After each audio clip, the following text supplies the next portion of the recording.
Perkenalkan, kami dari kelompok 13 ingin mempresentasikan tentang perancangan pabrik industri silase ikan ruca.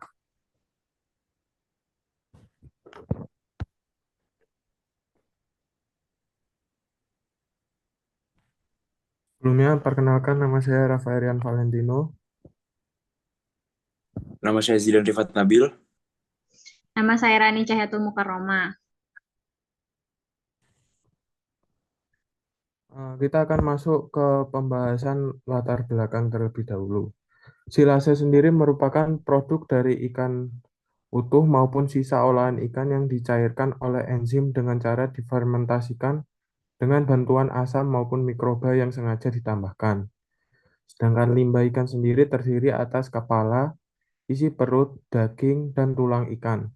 Bila diberikan secara langsung dapat menimbulkan efek negatif karena cepat rusak dan menjadi busuk, sehingga limbah tersebut perlu dilakukan pengolahan lebih lanjut. Nah, industri pengolahan limbah ikan ini akan menghasilkan 30-70% limbah yang mampu mencemari lingkungan, di mana untuk membuat silase sendiri kita memerlukan bakteri asam laktat yang digunakan untuk fermentasi kemudian menghasilkan bubur silase.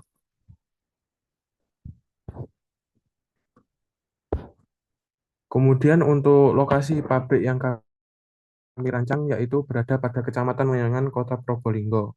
Alasan kita memilih lokasi tersebut dikarenakan lokasi yang kami pilih strategis, dekat dengan pelabuhan ikan, lalu dekat dengan industri pengolahan ikan dan juga TPI yang mana mampu menunjang ketersediaan bahan baku kami. Selain itu, lokasi tersebut sangat efektif untuk pemasaran produk pakan silase tersebut. Berdasarkan data tahun 2022, jumlah pembudidaya ikan di Kota Probolinggo diketahui sebanyak 360 orang, dengan hasil produk budidaya ikan mencapai 355,6 ton per tahun atau setara 9,1 miliar yang berasal dari komoditi ikan air payau dan ikan air tawar.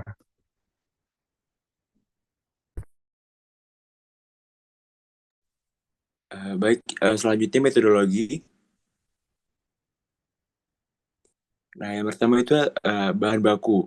Jadi bahan baku yang kita gunakan itu pertama ada limbah ikan. Limbah samping ikan berupa jeroan ikan seperti hati, usus, isi perut, dan insang.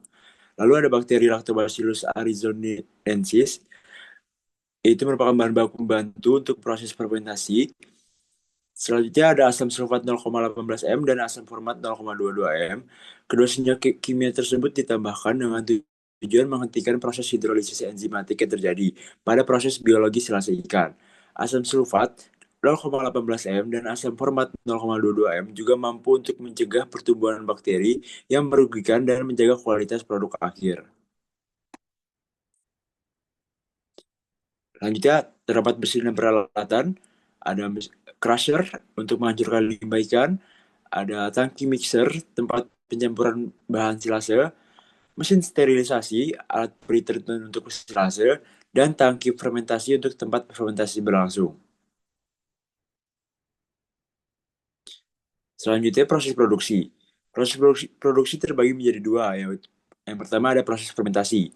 Proses fermentasi dimulai dengan limbah ikan yang dicampur sukrosa dan disterilisasikan pada suhu 121 derajat Celcius selama 2 jam untuk membunuh mikroorganisme yang tidak diinginkan.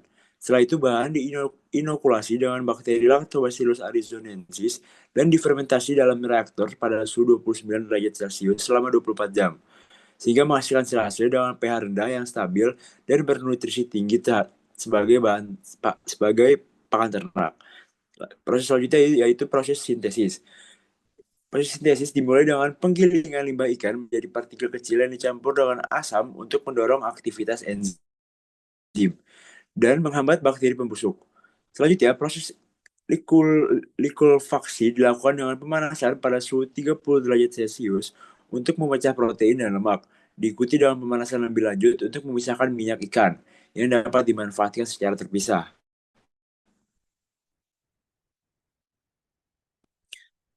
Selanjutnya, spesifikasi produk. Yang pertama itu berbentuk cair sehingga membutuhkan bahan pengisi untuk mempercepat pengeringan agar dapat dijadikan pakan ternak. Selanjutnya, kadar protein tertinggi mencapai 65%, sedangkan terendah 25%. Sesuai dengan warna asli bahan atau bubur ikan coklat selama memiliki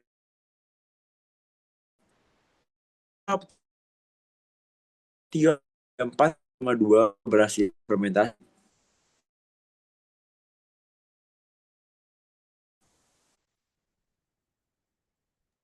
Selanjutnya yaitu evaluasi ekonomi pabrik. Next.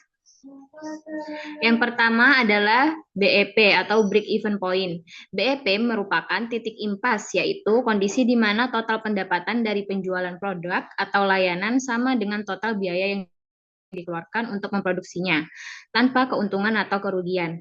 Harga per unitnya yaitu 36.000, untuk biaya variabel per unitnya yaitu 2.517. Namun, hasil yang dihitung untuk BEP per unit adalah mencapai 276.035.373.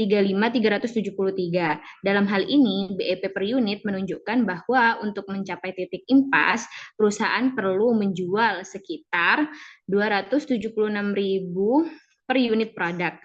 Yang kedua, ada payback period yang merupakan waktu yang diperlukan untuk mengembalikan investasi awal yang telah dikeluarkan dengan nilai investasi sebesar 2.333.900 rupiah dan kas masuk bersih per tahun yaitu sekitar 747.734.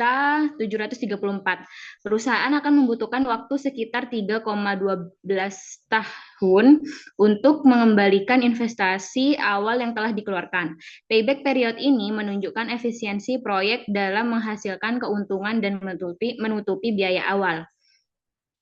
Yang ketiga ada return on investment atau ROI, yaitu mengukur tingkat keuntungan yang diperoleh dari investasi yang dilakukan.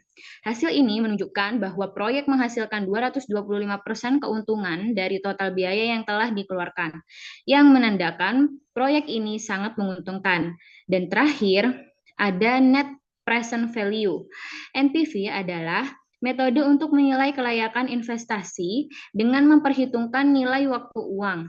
Jika suku bunga yang digunakan adalah 6%, maka NPV yang dihitung adalah sebesar 476.323.